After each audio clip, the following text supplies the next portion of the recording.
Hello from the Bureau. It's Wednesday the 21st of August. We're going to look at the weather for the back half of this week.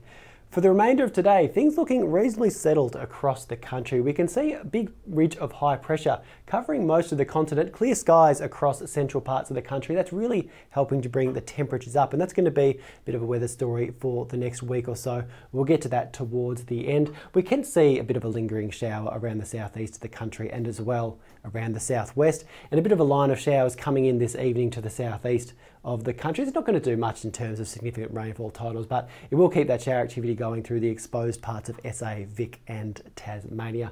As we move into tomorrow, we can see a low pressure system move towards southwestern parts of WA there. Showers on the forecast for Perth from the morning period, and as the low moves closer to the southwest during the afternoon and evening, do have a thunderstorm on the forecast for southern suburbs of Perth down to the southwestern capes of WA there. It's quite a bit of wind aloft with this system. We could see some of that drag down with some of the heavier showers and thunderstorms that are on the forecast. So you'll need to keep an eye on the radar and our forecast as we get into tomorrow. Across in the east of the country for the rest of Thursday, you can see we do have a big ridge of high pressure, keeping things largely pretty settled, although we do have the chance of a thunderstorm on the forecast around the Vic New South Wales border as well as up in the northeast of New South Wales.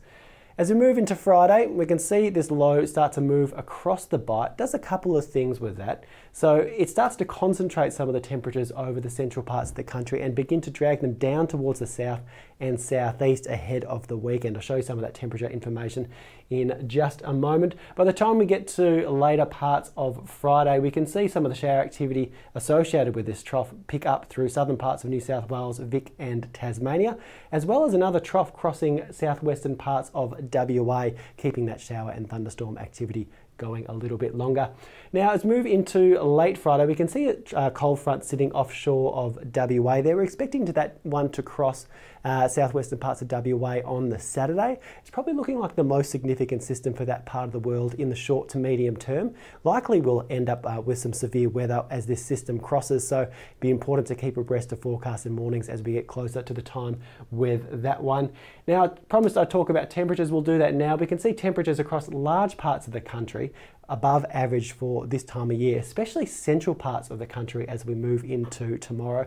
Now, as we move into Friday, as that low transits across the bight, we can see some of these temperatures raise up just a little bit and move further south. So northern parts of South Australia here really bearing the brunt of those warmer temperatures on the Friday, and that trend continues into the weekend as these temperatures get dragged further to the southeast, with some August maximum temperature records potentially under threat in that part of the world over the weekend. That's all we've got for today. You can keep up to date with our warnings and forecasts on our weather app and on our website, and we'll see you next time.